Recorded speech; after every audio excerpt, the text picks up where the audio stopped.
Pour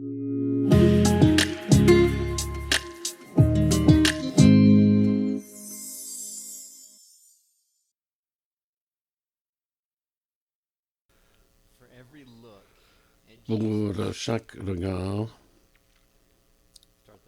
je reprends. Pour chaque regard sur soi-même, jetez 10 regards sur Jésus. Ce sont là les mots de Robert Murray M'Cheyne, que vous connaissez peut-être. Il a écrit un système de lecture de la Bible. Il était pasteur en Écosse la première moitié du 9e siècle. Il est né à Edinburgh en 1813. Mais ce qui frappe au sujet de sa vie, c'est qu'il n'avait que 29 ans quand il est mort. On se souvient de lui, on se souvient de son nom. Des gens lisent encore ce qu'il a écrit. Par exemple, ils suivent son plan de lecture de la Bible, recommandé par Don Carson d'ailleurs. Il est mort de typhus en 1843. 2 ans plus tard, son ami et collègue ministre, nommé Andrew Bonar, a publié Memoirs and Remains of the Reverend Robert Murray M'Cheyne, qui, avec le temps, a été publié dans plus d'une centaine d'éditions différentes en anglais. Et dans ce livre de Bonar apparaît une lettre que M'Cheyne avait écrite à un ami. Je veux en lire 2 paragraphes. Extrait de cette lettre, c'est là que vient la fameuse citation de M'Cheyne, mais le contexte est riche. Il dit à son ami, « Apprenez beaucoup au sujet du Seigneur Jésus. Pour chaque regard sur vous-même, jetez 10 regards sur Christ. Il est tout à fait adorable. Une telle majesté infinie. Et pourtant, une telle douceur et une telle grâce. Et tout cela pour des pécheurs, même le chef des pécheurs. Vivez beaucoup dans les sourires de Dieu. Imprégnez-vous de ses rayons. Ressentez son œil tout-puissant se poser sur vous avec amour et reposez-vous dans ses bras tout-puissants. Laissez votre âme être remplie d'un sentiment ravissant pour le cœur et la douceur de l'excellence du Christ et de tout ce qui est en lui. Laissez le Saint-Esprit remplir chaque chambre de votre cœur et ainsi il n'y aura pas de place pour la folie, pour le monde, pour Satan ou pour la chair. Donc, pour chaque regard sur soi-même, 10 regards sur Christ. Et je soupçonne que le conseil de Robert Murray M'Cheyne à son ami était frappant, même à son époque. Mais aujourd'hui, quelques 180 ans plus tard, qu'en penser, alors que nous vivons une époque si saturée et dominée par le moi tout-puissant? Quelle ruse il y a là! Donc, 10 regards vers Christ pour chaque regard vers soi-même. C'était déjà un propos contre-culturel à l'époque de M'Cheyne, et combien plus cela est le cas pour nous maintenant. Et quelle guérison pourrait-il y avoir pour nous, pour nos âmes maintenant, en suivant son conseil? À quel point sommes-nous appauvris pour nos fixations subtiles et manifestes sur nous-mêmes et nos fascinations, aussi pour nous-mêmes, alors que nous vivons dans une génération qui nourrit l'amour de soi en nous et qui cultive un amour de soi que nous n'oserions même pas avoir si on n'était pas si encouragé par la société de l'entretenir. Je veux donc vous demander de m'accompagner en un voyage ce soir. Je vous invite en ces moments, en autant que vous le pouvez, de mettre le soi de côté et ensemble, jetons 10 regards sur Jésus. Alors, dans la première séance ce soir, on va jeter 5 regards sur Jésus depuis l'éternité passée jusqu'à la croix. Ensuite, il y aura une pause. On reviendra pour une deuxième séance, partant de la résurrection jusqu'à l'éternité future. Et avec chaque regard sur Jésus, je vais essayer de l'ancrer dans un texte biblique clé. Plus d'un sera cité pour chaque regard, mais il y en aura un de base. Et je vais essayer de vous donner un terme clé que l'on pourrait associer à chacun de ces regards sur Jésus. Alors, 10 regards sur Jésus. Voilà le programme. Prions que Dieu bénisse notre temps, Père au ciel. Nous voulons, du moins pour ce soir, suivre le conseil de ce cher frère décédé, conseil donné il y a presque 200 ans. Je te demande de nous renforcer, de nous bénir, nous éclairer, nous habiliter, nous réveiller. Alors que nous allons regarder à ton Fils, nous voulons voir sa gloire. Nous émerveiller devant qui il est, ce qui nous montre de toi. Donc, à mesure que nous prenons ces regards sur Jésus, que tu sois honoré par la puissance de ton esprit et de ta parole, et nous aider dans ces moments ensemble au nom de Jésus. Nous te prions. Amen. Alors, le regard numéro 1. On part. Il ravissait son Père avant même la création. Il le ravissait ou le réjouissait avant la création. Non seulement a-t-il existé avant la création avec toutes les conséquences pour sa divinité, mais à titre de Fils divin, il a réjoui son Père. Et nous allons voir. Alors, débutons avec le texte de base, Jean 1, 1 à 3. Au commencement, la parole existait déjà. La parole avec une majuscule, le Fils divin, la parole était avec Dieu et la parole était Dieu. Elle était au commencement avec Dieu. Tout a été fait par elle et rien de ce qui a été fait n'a été fait sans elle. Je cite dans le second 21, la Bible que vous utilisez pour la lecture ici. Donc Jésus, le Fils divin, avant même d'être homme, existait au commencement avec Dieu le Père. Et Jean nous dit, bon, tout d'abord, qu'il était avec Dieu, face à lui. Et deux, qu'il était Dieu lui-même, qu'il était divin. Avant que quoi que ce soit ne soit créé, il était, il existait. Toutes choses ont été faites par lui. Et si ça ne suffisait pas, il veut être sûr qu'on a bien compris. Sans lui, rien de ce qui a été fait, n'a été fait. Donc, il n'est pas fait, lui. Le Verbe, le Fils divin, n'a pas été fait. Il n'a pas été créé. Il est lui-même Dieu. C'est le propre compagnon de Dieu et la personne propre de Dieu. Alors, notre terme clé pour ce premier regard est donc préexistence.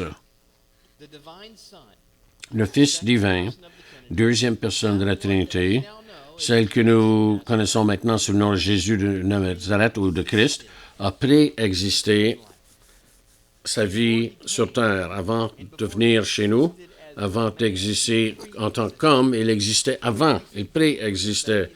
Et nous voyons ça profondément ancré de diverses façons tout au long du Nouveau Testament. Voici trois, en vertu desquels les auteurs du Nouveau Testament témoignent de sa préexistence. Tout d'abord, il est venu. On répète le fait qu'il est devenu. Ça veut dire qu'il était ailleurs et qu'il est venu vers nous d'une façon que nous n'avons pas fait. Nous avons débuté, nous ne sommes pas venus du ciel.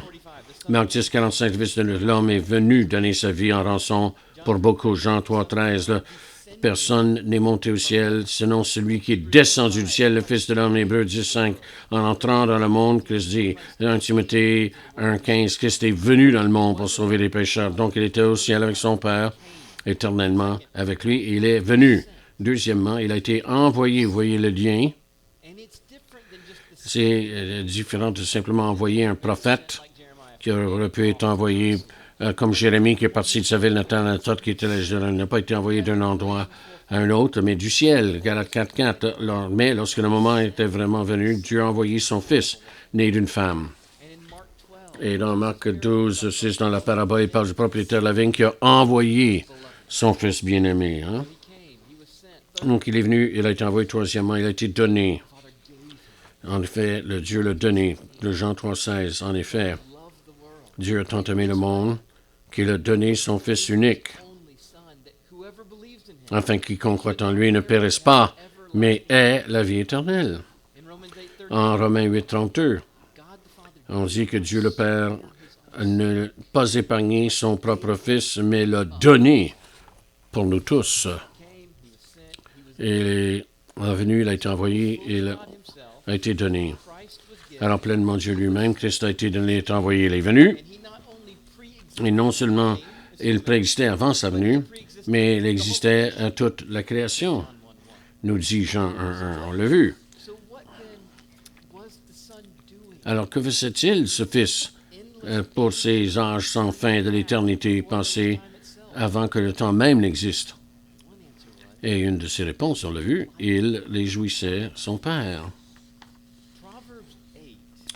Proverbe au chapitre 8, on trouve une personnification de la sagesse de Dieu de telle manière que pendant 2000 ans, les chrétiens ne peuvent s'empêcher de voir là le Christ préexistant. Quand ils ouvrent la Bible au chapitre 8 de Proverbe, lisons les versets 22 à 31. C'est la sagesse divine qui parle ici, est personnifiée là, et qui prend la parole. Alors, on a la sagesse divine et la deuxième personne de la Trinité qui prennent la parole ici. L'Éternel me possédait au commencement de son activité, avant ses œuvres les plus anciennes. J'ai été établi depuis l'éternité, dès le début, avant même que la terre existe. Lorsqu'il a disposé le ciel, j'étais là. Lorsqu'il a tracé les fondations de la terre, j'étais à l'œuvre à ses côtés. Je faisais tous les jours son plaisir, jouant constamment devant lui, jouant dans le monde sur sa terre et trouvant mon plaisir parmi les hommes.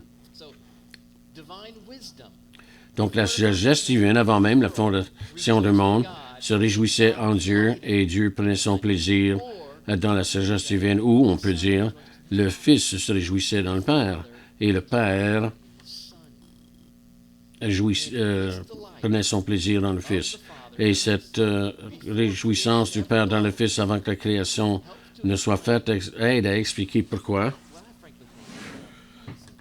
En fait, ce qui pour moi est une énoncé très étonnant dans Hébreux 1. Vous connaissez peut-être bien ces versets. On est là, dans l'Église, on entend parler de ça. Mais il y a une phrase ici dans Hébreux 1 qui nous sautons par-dessus un petit peu trop rapidement, mais qui est spectaculaire au sujet de la gloire du Fils avant la création. Lisons les versets 1 et 2. Après avoir autrefois, à de nombreuses reprises et bien des manières, parlé à nos ancêtres par les prophètes, Dieu, dans ces jours qui sont les derniers, nous a parlé par le Fils. Il l'a établi héritier de toutes choses, et c'est par lui aussi qu'il a créé l'univers. Vous avez vu, là? Le Père a nommé son Fils héritier de toutes choses. Et il ajoute, par lui aussi, il a créé l'univers. Alors, le fait de le désigner comme héritier vient d'abord. Ensuite, la création du monde suit de cela. Comme quoi? Comme quelque chose de prévu pour la réalisation du fait de nommer le Fils comme héritier de toutes choses. Donc, avec le fait de nommer Dieu héritier de toutes choses, Dieu fait que le monde satisfait à son plan. Ce qui signifie que Dieu a créé le monde et toute son histoire pour le donner en cadeau à son Fils, pour qu'il en soit l'héritier de toutes choses. Donc, ça, c'est le premier regard. Le Fils éternel a réjoui son Père avant la création, et à partir de ce plaisir, le Père l'a désigné pour faire un monde et une histoire qui ferait grand cas de son Fils bien-aimé. Et voilà le regard numéro 1. Passons au regard numéro 2. Il est devenu homme. Le Fils qui préexistait, éternellement engendré, non pas créé, est devenu homme. Non seulement a-t-il été envoyé, est-il venu et a-t-il été donné, mais il est devenu. Le texte là ici, c'est Jean 1,14. Et la parole, on l'a vu, c'est Jésus, deuxième personne de la Trinité. Avant que le monde existe, la parole s'est faite homme et a habité parmi nous, pleine de grâce et de vérité. Et nous avons contemplé sa gloire comme celle du Fils unique venu du Père. Donc cette parole éternelle, que l'on a vue dans Jean 1,1, est devenue chair, homme, c'est-à-dire, bon, il est devenu un être humain. Il est humain. Il a assumé notre chair et notre sang, notre humanité. Il est devenu être humain comme nous. En 2 Corinthiens 8, 9, on lit pour vous, il s'est fait pauvre alors qu'il était riche. Et c'est un homme qui s'est fait pauvre en venant parmi nous. Mais ce devenir pourrait poser un problème à nos esprits, selon la façon dont nous pensons au sens du mot devenir. Est-ce que son devenir signifie qu'il cesse d'être Dieu? Il était quelque chose et il est devenu autre chose? Est-ce que c'est ça que ça veut dire devenir ici? Est-ce qu'il s'est vidé de sa divinité pour devenir humain? Alors, croyons-nous que l'humanité et la divinité opèrent au même niveau et qu'ils sont mutuellement exclusifs? Donc, s'il est Dieu, il ne peut pas être homme. S'il est homme, il ne peut pas être Dieu. Le texte clé ici, c'est Philippiens chapitre 2, versets 5 à 7, au sujet de son dépouillement. Vous le savez peut-être déjà. Là, l'apôtre Paul dit que votre attitude soit identique à celle de Jésus-Christ. Lui, qui est de condition divine, n'a pas regardé son égalité avec Dieu comme un butin à préserver, mais il s'est dépouillé lui-même en prenant une condition de serviteur en devenant semblable aux êtres humains. Le verset 8, on le reprendra un peu plus tard. Mais pour le moment, qu'est-ce que ça veut dire qu'il s'est vidé, c'est-à-dire s'est dépouillé? Dans Philippiens chapitre 2, 3, observations à faire sur ce passage. D'abord, notez sa divinité qui est affirmée. Il a dit, lui qui est de condition divine. C'est plus clair dans le texte français. Et ça, c'est en parallèle avec la phrase l'égalité avec Dieu. Donc, il partageait avec le Père la divinité comme une personne divine parmi d'autres, mais à titre de Dieu à part entière. Ça, c'est le premier point à noter. Le deuxième, ce dépouillement de soi, dit Paul, relève d'une prérogative qu'on peut dire, pas de la puissance divine. Il n'a pas saisi ou ne s'est pas accroché au doigt divin qui aurait pu l'empêcher d'entrer dans la finitude des autres limites de l'homme dans notre monde déchu et la souffrance qu'il serait sien en vertu du fait d'être humain, une créature, quoi. Et troisièmement, ce dépouillement, comme Paul le précise de la ligne suivante, était une chose qu'il prenait et non qu'il perdait. On pense à se dépouiller comme chose qu'on perd, mais ça, c'est autre chose ici. C'est qu'il a pris au lieu de perdre, car il s'est dépouillé en prenant la condition de serviteur, en devenant semblable aux hommes. Alors, il se dépouille en prenant, non pas en perdant sa divinité ou en l'abandonnant ou ses pouvoirs divins, mais en assumant notre humanité. Donc, en devenant homme, il ne jette pas aux poubelles sa divinité, même si c'était possible, là. Mais il prend sur lui notre humanité. Il ne soustrait pas ses pouvoirs d'humain, mais il ajoute l'humanité à sa personne, et ainsi il est devenu homme en même temps qu'il est Dieu. Sans cesser d'être Dieu, il a ajouté l'humanité à sa personne, et il est devenu l'homme-Dieu de façon parfaitement unique.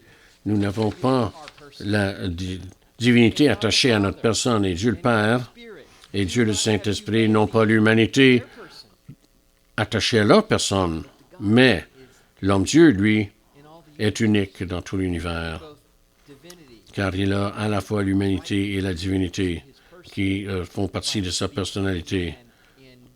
Donc, en devenant homme par son incarnation, et ça, c'est le mot-clé, incarnation.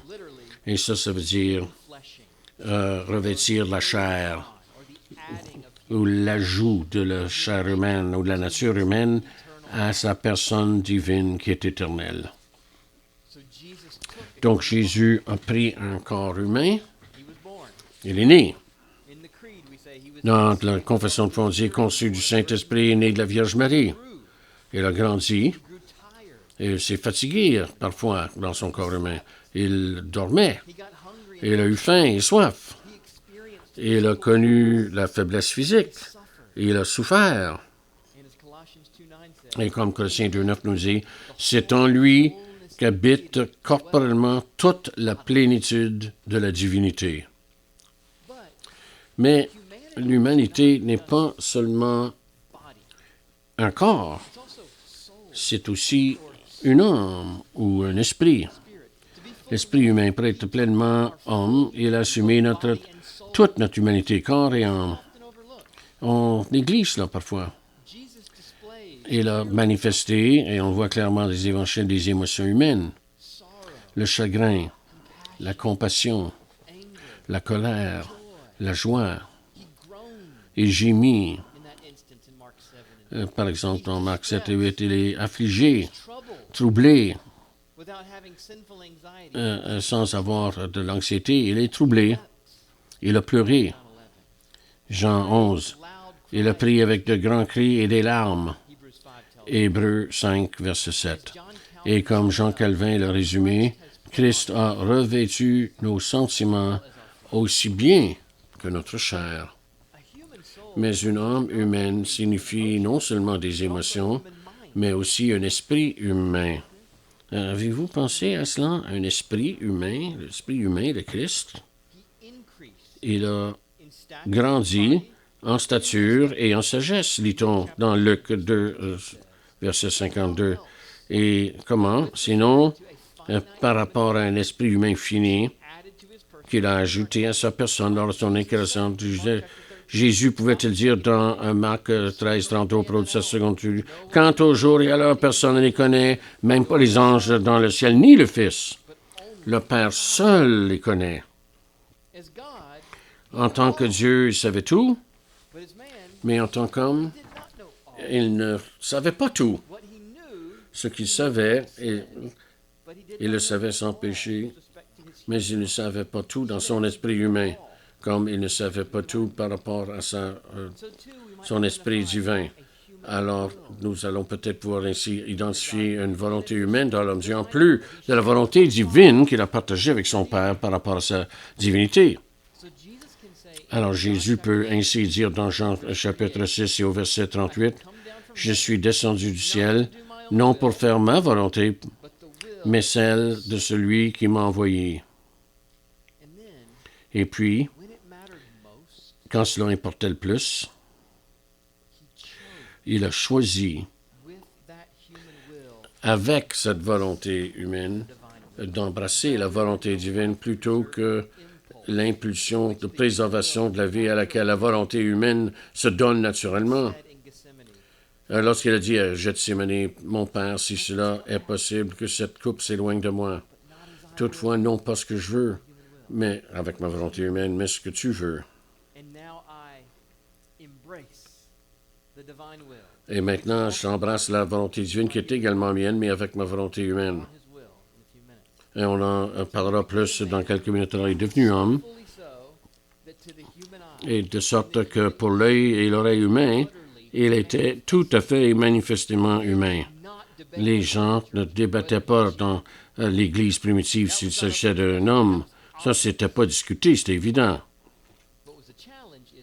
Ce qui a posé défi, c'est comment un être humain peut être Dieu en même temps.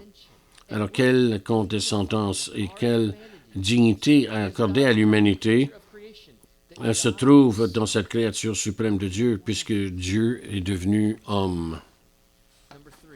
Regard numéro 3. Il a vécu pour la gloire de son Père. Un aspect qu'on peut facilement négliger dans sa vie humaine. Ici, le mot-clé, c'est dévotion. Il a voué ou consacré sa vie humaine sur terre à la gloire de son Père. Il est approprié qu'à sa naissance, les anges joignent ses gloires à Dieu, et qu'à sa mort, à l'autre extrémité de sa vie humaine, un centurion romain qui était là, à la croix, il a vu rendre son dernier soupir, a entrevu la gloire divine et a loué Dieu. Lit-on dans Luc 23, 47. C'est ce que fait le centurion du début jusqu'à la fin de sa vie humaine. Il a apporté à gloire à son Père. Jésus a consacré sa vie à l'honneur et à la louange de son Père. Maintes et maintes fois dans les évangiles, L'effet rapporté de son ministère n'est pas qu'il ait fait le loup, mais qu'il glorifie Dieu. Marc 2, Matthieu 9, Luc 5, et en fait, glorifier Dieu est le résumé de Matthieu de tous les miracles de Jésus. On lit, par exemple, en Matthieu 15, 31, la foule était émerveillée de voir les muets parler, les estropiés guéris, les boiteux marcher, les aveugles voir, et la foule célébrait la gloire du Dieu d'Israël. Il a fait ces miracles de sorte à ce que cela portait gloire à son Père. Donc, l'effet de sa vie humaine était la gloire de son Père, mais qu'en est-il de sa propre intention, là? Qu'est-ce que Jésus avait l'intention de faire? Est-ce qu'il a dit des choses au sujet de ses intentions pendant sa vie humaine? Eh bien, il a dit dans Jean 5, 43 qu'il ne vient pas en son propre nom, mais, bon, c'est donc non pas pour sa propre gloire, autrement dit, mais au nom de son Père. Et il résume sa vie entière dans Jean 8, 49 en disant « J'honore mon Père ». Et son intention de glorifier son Père devient encore plus explicite à mesure qu'on s'approche de la croix, notamment dans l'Évangile de Jean. 3 fois, dans la grande prière sacerdotale de Jean 17, la veille de sa mort, il a dit, au verset 4, « J'ai révélé ta gloire sur la terre. » Verset 6, « Je t'ai fait connaître aux hommes. » Et verset 26, « Je leur ai fait connaître ton nom. » Donc, son ministère de guérison, son enseignement, sa patience, sa formation de disciple, tout découlait de sa dévotion totale à la gloire, à l'honneur et à la louange de son Père. Et cela a conduit à la fois et a découlé aussi de ses diverses habitudes quotidiennes de dévotion qui ont nourri son âme humaine de son Père et ont façonné son esprit et son travail pour le Père, pour le travail que son Père lui avait donné à faire. On n'en sait pas long au sujet des habitudes quotidiennes du Seigneur Jésus dans les évangiles, mais ce que nous savons, c'est beaucoup plus qu'on sait au sujet de n'importe qui d'autre dans la Bible. On ne sait rien au sujet de ce que faisait Isaïe dans ses dévotions quotidiennes ou Moïse, Paul, Pierre, mais nous avons beaucoup d'informations dans les 4 récits des évangiles au sujet de certaines des façons de vivre de Jésus. C'est vraiment remarquable.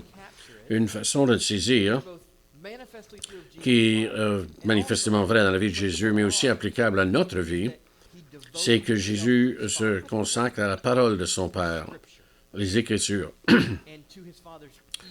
et à l'oreille de son Père, c'est-à-dire il priait. Et ce qu'on peut appeler le corps des croyants, c'est-à-dire le corps de son Père dans la communion avec les fidèles. Ces 3 principes forment une matrice dans laquelle Jésus a vécu sa vie humaine à la dévotion du Père. C'est vraiment frappant de rappeler la place de la parole du Père dans la vie terrestre du Fils incarné. C'était un homme qui était captivé d'abord personnellement et ensuite dans son enseignement par ce qui est écrit. Il le répète à moult reprises, par ce qui est écrit. Et dans l'épreuve dans le désert, en début de ministère, 3 fois il cite les Écritures pour combattre les tentations du diable. Et dans sa ville natale, il prend le rouleau d'Ésaïe et parle de son accomplissement au milieu d'eux au moment où il a parlé de son cousin Jean comme étant celui dont il est écrit, le nouvel Élysée. Et il a cité l'Écriture alors qu'il nettoie le temple des chargeurs. Et il cite les Écritures alors qu'il lutte contre les fiers pharisiens. Chaque pas qui le mène vers le calvaire, disait-il, était comme il est écrit. Donc la parole de son Père dans l'Écriture a joué un rôle central dans sa vie. C'est un homme de la parole de Dieu, mais également, une autre chose que l'on voit dans sa vie, c'est sa façon qu'il prenait de retraite pour la prière et ensuite revenait pour exercer le ministère. Regardez ça dans les évangiles, c'est souvent à quel point il s'en va dans un endroit désert ou tranquille et ensuite revient pour exercer le ministère. Jésus est un homme de prière qui se prévalait de l'oreille de son Père, son écoute, s'éloignant souvent des événements de la vie quotidienne, de la vie urbaine ou citadine, pour rencontrer son Père dans le désert. Et encore une fois, il a les yeux désolés pour prier, souvent seul.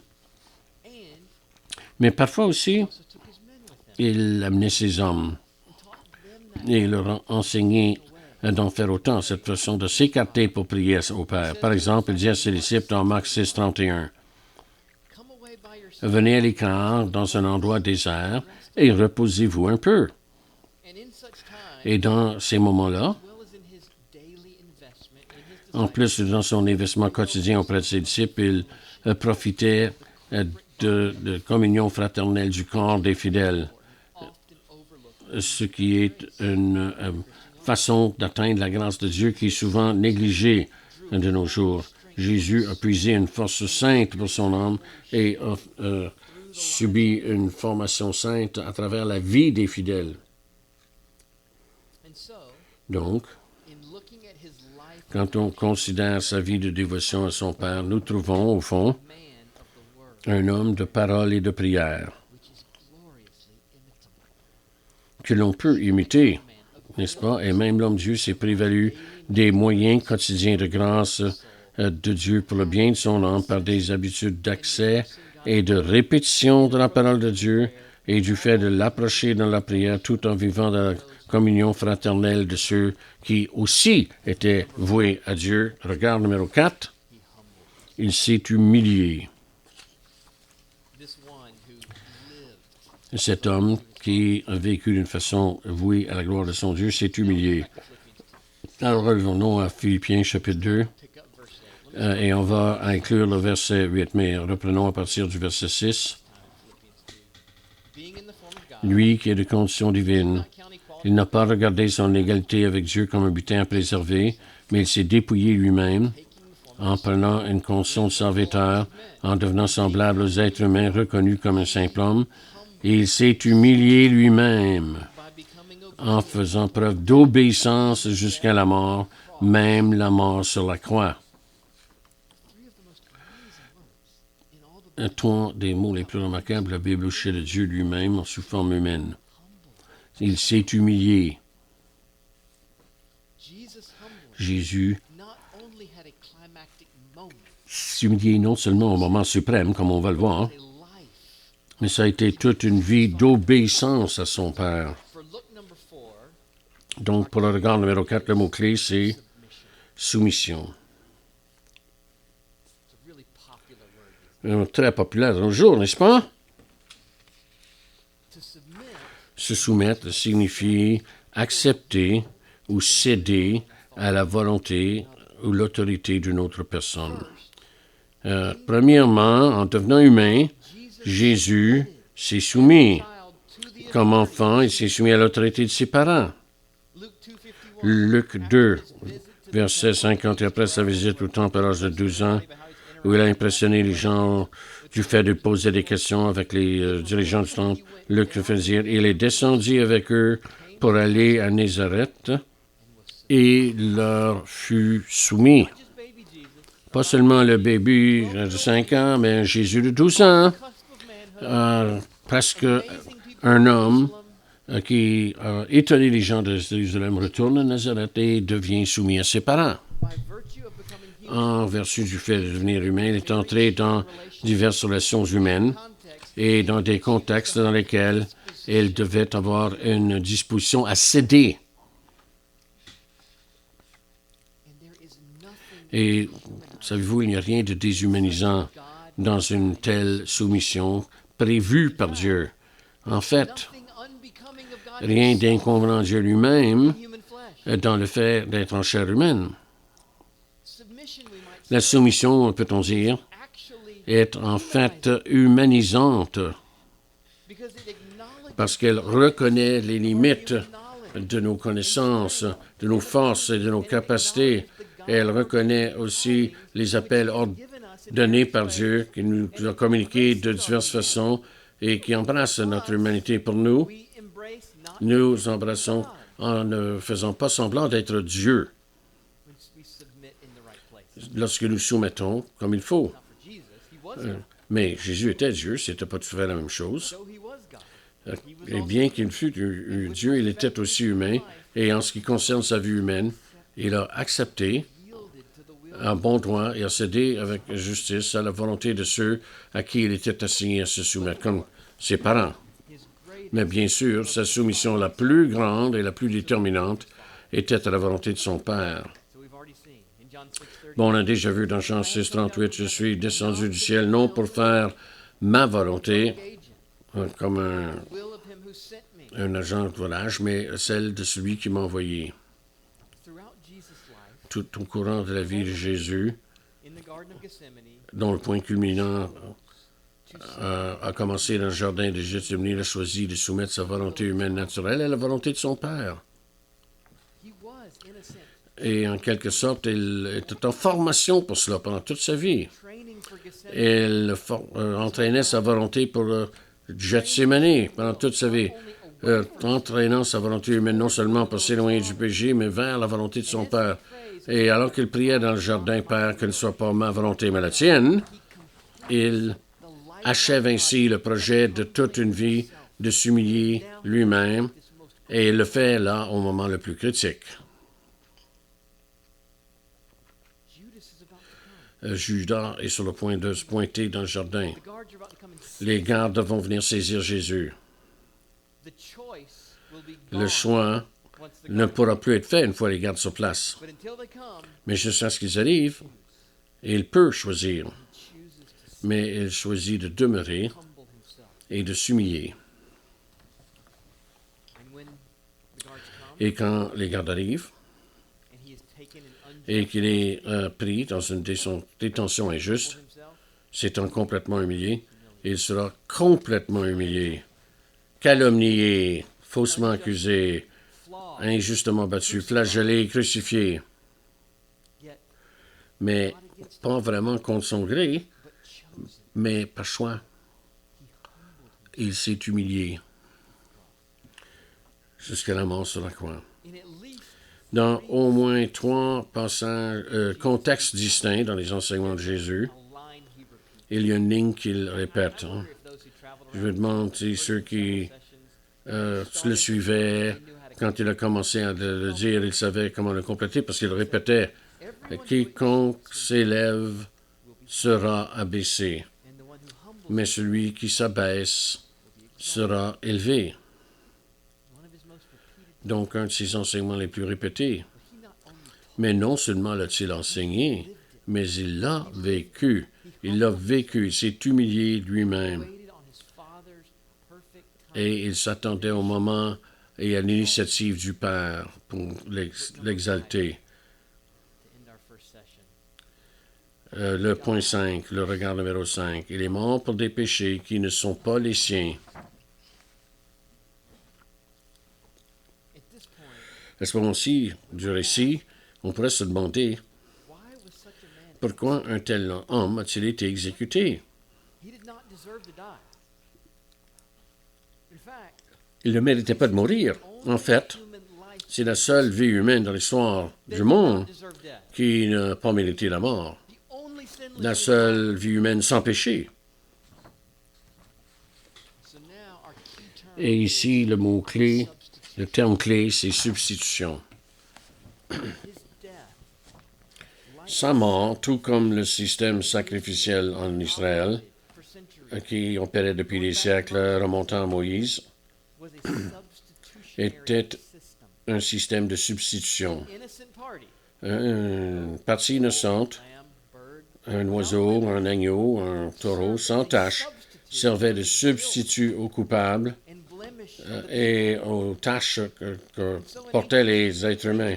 Donc, dans l'ancien Israël, Dieu a ordonné, a permis qu'au terme de la première alliance, les animaux sacrificiels qui ne méritaient pas eux-mêmes la mort pouvaient se substituer, remplacer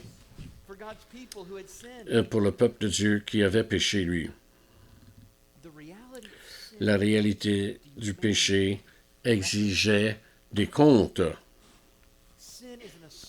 Le péché est une attaque contre la gloire de Dieu, un assaut contre Dieu lui-même.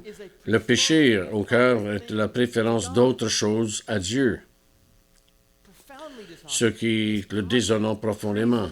C'est une trahison cosmique. Le péché ne peut pas simplement être balayé sous le tapis sans que Dieu lui-même méprise sa propre gloire et sa valeur de par là. Ainsi, Dieu a conçu dans sa grâce une mesure temporaire par laquelle le péché de son peuple pourrait être traité sans que le peuple encourt lui-même la mort. Donc, pendant des siècles, le peuple de Dieu a vu cette disposition comme une grâce étonnante dans leur vie et aussi comme une anticipation de quelque chose de plus grand. Ça touchait quelque chose qui devait être réglé. Après tout, dans le décompte final, comme le dit Hébreux 10.4, il est impossible que le sang des taureaux et des boucs enlève le péché. Bon, peut-être que leur sang pouvait enlever leur péché s'ils en avaient, mais c'est du sang humain qui serait nécessaire pour payer le péché des hommes. Le sang ici signifie la mort. Hein? Et pendant des siècles, l'effusion du sang sacrificiel en Israël avait anticipé un sacrifice inimaginable une fois pour toutes. Il devait se produire pour assurer la pleine acceptation par Dieu de son peuple pécheur, et cela à tout jamais. Bon, ça aurait été une chose pour Jésus lui-même avant la croix de dire qu'il donnerait sa vie en rançon pour plusieurs, ou pour ses apôtres, Pierre, Jean, Paul ou autres, de l'expliquer plus tard en plus de détails. Ça, c'est une possibilité. Mais remarquablement, cette révélation qu'un seul sacrifice humain pourrait en quelque sorte suffire pour les péchés de beaucoup est venue 7 siècles avant la naissance de Jésus dans la bouche d'Ésaïe.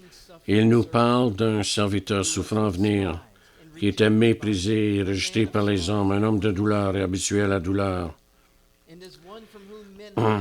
Et comme quelqu'un dont on cache la face, il était méprisé et nous ne l'avons pas estimé.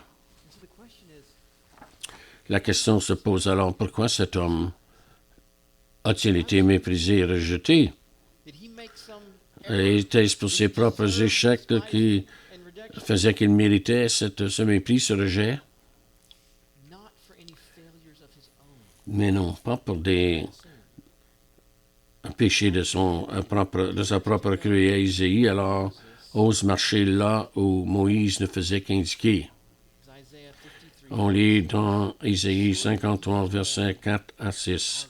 Pourtant, ce sont nos souffrances qu'il a portées, ce sont de nos douleurs qu'il s'est chargé, et nous l'avons considéré comme puni, frappé par Dieu, humilié. On n'a pas compris. Mais lui, il a été blessé à cause de nos transgressions, brisé à cause de nos fautes. La punition qui nous donne la paix est tombée sur lui, et c'est par ses blessures que nous sommes guéris. Nous étions tous comme des brebis égarés, chacun suivait sa propre voie. Et l'Éternel a fait retomber sur lui nos fautes à tous. Ce sont nos peines qui ont fait de lui un homme de douleur. Nos chagrins l'ont fait connaître la douleur. Il a été percé, il a saigné pour nos transgressions. Il a été écrasé, il est mort pour nos iniquités. Il a été blessé par des hommes afin que les hommes croyants puissent être guéris devant Dieu. Nous, qu'il sauve, en fait, sommes les pécheurs, pas le sauveur. Pourtant, sur celui qui était juste et sans tache, Dieu a fait retomber nos iniquités. C'est là la substitution. Dieu a condamné nos péchés dans la chair humaine de Jésus-Christ. Alors, en clôturant cette première séance, souvenez-vous que Jésus a choisi cela. ce n'était pas de l'abus cosmique. Jésus a choisi. Sa soumission n'a pas été sans joie. Son obéissance n'était pas sans volonté. Il n'a pas seulement enduré la mort pour ceux qui croiraient, il l'a embrassé. Hébreux 12.2 nous dit, en échange de la joie qui lui était réservée ou en vue de la joie qui était réservée, les deux possibilités sont dans le texte, il a souffert la croix. Et je ne serais pas surpris si Hébreux s'appuyait sur Ésaïe, ça dit dans Ésaïe 53.11, une affirmation stupéfiante. Après tant de troubles, il verra la lumière, ses réalisations. Après tant de troubles, Gethsémane, la croix, il verra la lumière et il sera satisfait pour la joie qui lui est réservée. Il a enduré la croix. Alors, ce qui a soutenu Jésus, ce vendredi saint sombre, que nous appelons en anglais le bon vendredi, le vendredi saint, à cause de l'Assomption dans le jour le plus horrible de l'histoire du monde. Qu'est-ce qui l'a soutenu? C'était sa joie. Il a vu l'avenir était suffisamment satisfait à l'effet que la joie qu'il pouvait goûter dans le présent pouvait le soutenir à travers l'agonie de la détresse et l'angoisse, la douleur de la croix. Donc, contrairement aux animaux qui se sont temporairement substitués au peuple de Dieu de l'Ancienne Alliance, Jésus l'a voulu avec sa volonté humaine. Et il l'a même embrassé. Il lui a plu de donner sa propre vie en substitution pour celle des pécheurs, pour la joie du grand nombre de ceux qui croiraient et pour la gloire de son Père. Et nous pouvons donc nous dire quel amour merveilleux. Père du ciel, alors que nous terminons cette première séance, et c'est les 5 premiers regards sur Jésus, nous sommes étonnés devant l'homme Dieu, non seulement dans sa déité éternelle, sa préexistence, et dans le fait qu'il s'est abaissé, s'est incarné pour devenir homme, et la façon qu'il s'est voué à ta gloire seule, comme exemple, et la façon qu'il s'est humilié, s'est soumis à toi, mais aussi le fait remarquable qu'il était à la croix pour des péchés qui ne sont pas les siens. Père, nous te remercions pour Jésus, nous te remercions pour la porte du salut qui est maintenant ouverte, car il a embrassé avec sa volonté humaine la souffrance de la croix pour nous. Et dans le nom de Jésus, nous te prions. Amen.